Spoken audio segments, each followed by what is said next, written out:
Back.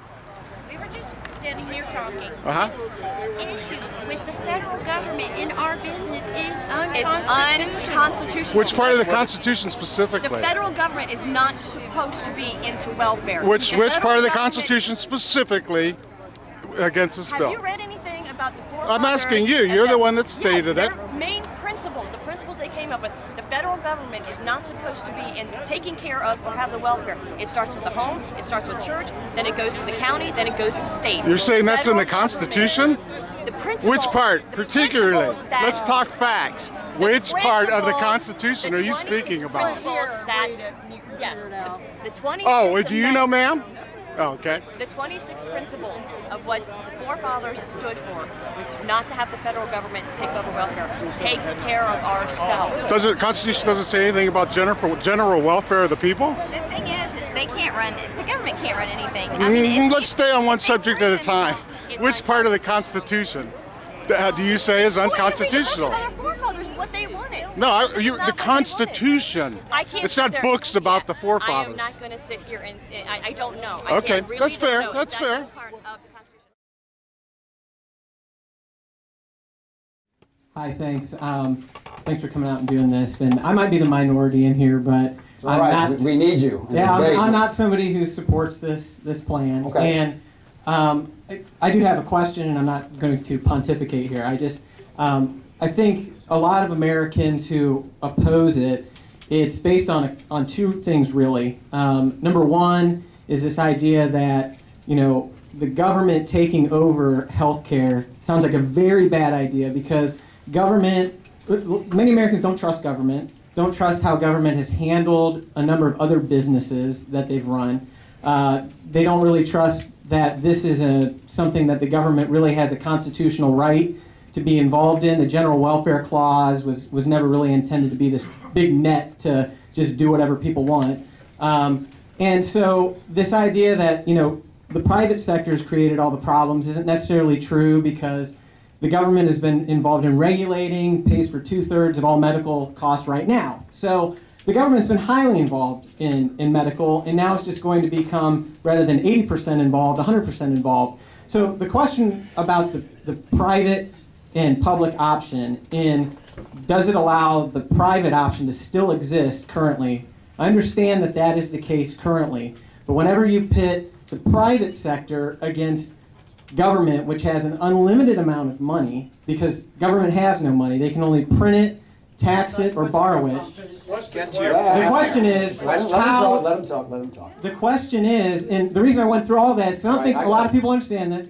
The question is, how is this really going to be paid for? And the laws of economics determine that the private sector eventually will be chased out because of the bottomless purse strings of government.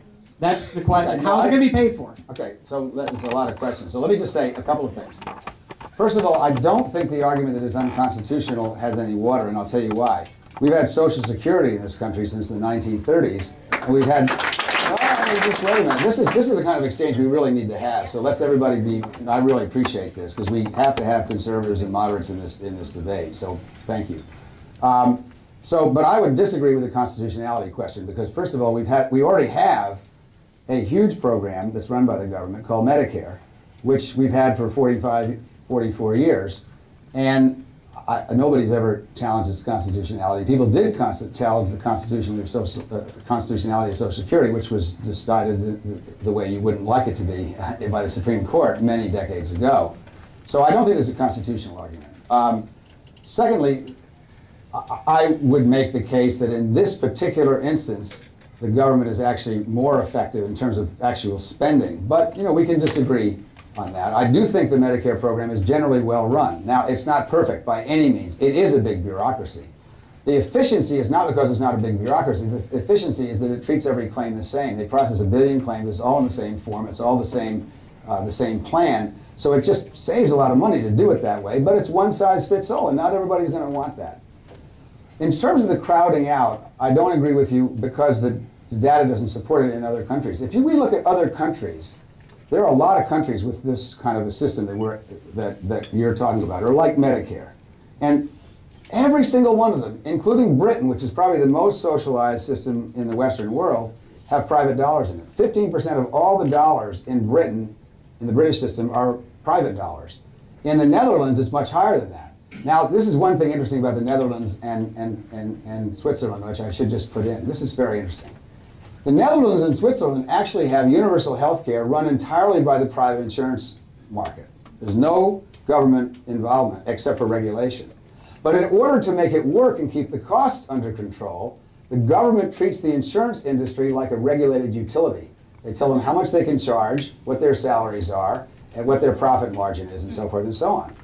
I have been so tempted in my frustrations in this debate to say, okay, forget about the public option. We're just going to put in the Dutch system, which is all private, and I'll bet you that the insurance industry would embrace the public option so fast because they don't want all that regulation. And the reason I actually like Obama's system as opposed to something like that is because this is probably something you and I may agree on, that if you have real competition, which includes not just price but also consumer satisfaction, that works better than regulation.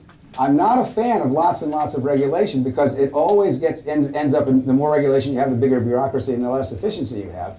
So what this plan actually does, in my view, and I understand that you wouldn't share this with me, is they create competition for the insurance. Instead of saying this is what you can do and this is what you can't do, they say this is what we're doing, and if you want to compete, you've got to live up to it. But there will not be a system in the United States, because it doesn't exist anywhere else in the democratic world, which says that we're getting rid of private insurance. There have been countries that have tried. Canada tried it, and Britain tried it, and it didn't work. Because there's always people, not just rich people, but there are people who just don't want to deal with the big bureaucracy, and they deserve to have their choice too. And I get in fights with the single payer people all the time about this. How come you don't force anybody to do a single payer? It's much cheaper, it's much more efficient, et cetera, et cetera.